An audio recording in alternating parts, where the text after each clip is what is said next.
The United States had a dubious record on refugees during World War II, refusing to accept Jewish refugees who were then, in some cases, returned to Europe and the Holocaust and perished.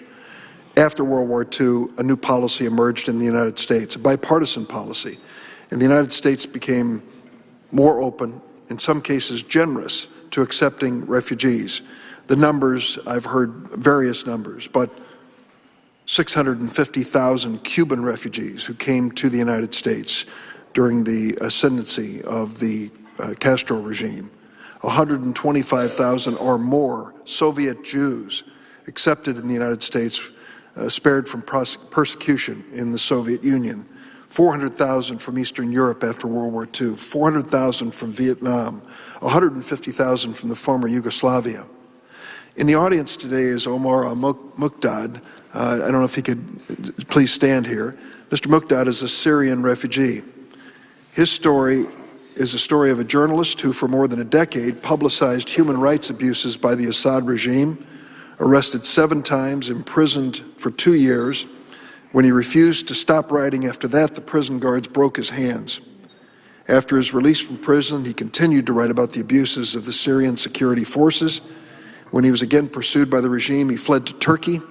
He was resettled in the United States by Catholic Charities after receiving refugee status. There have been some strong words spoken about Syrian refugees.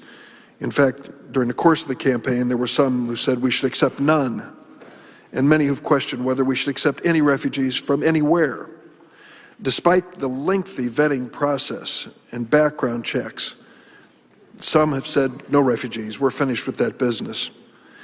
One of your responsibilities as Attorney General will be the involvement of prosecutorial discretion, decisions that have to be made about the fate of men like Alton Mills I introduced earlier, who had served 22 years of a life sentence for the possession of crack cocaine. Cases of Oscar Vasquez, a man who was a dreamer and wanted to serve the United States in uniform, and this case involving Omar al-Muqdad.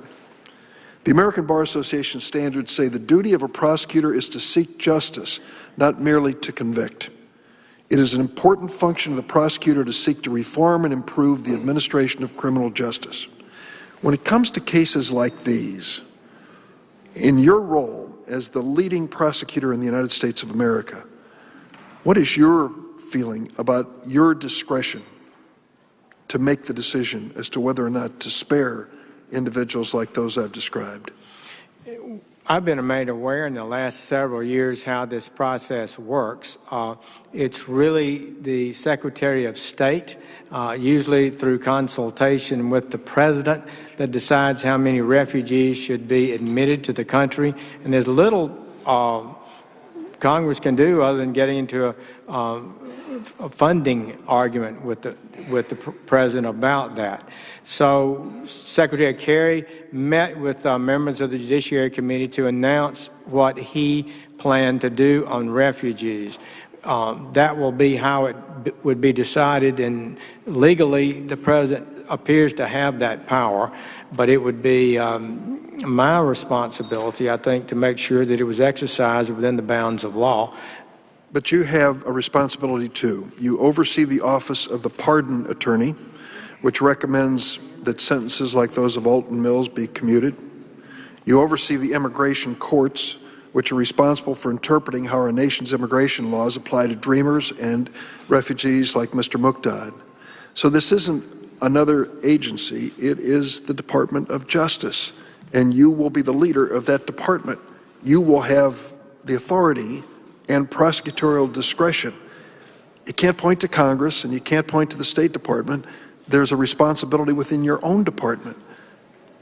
Well, a refugee is admitted or not admitted to the United States on the approval or disapproval by the Secretary of State and its consular officials. It's not a trial or not a litigation.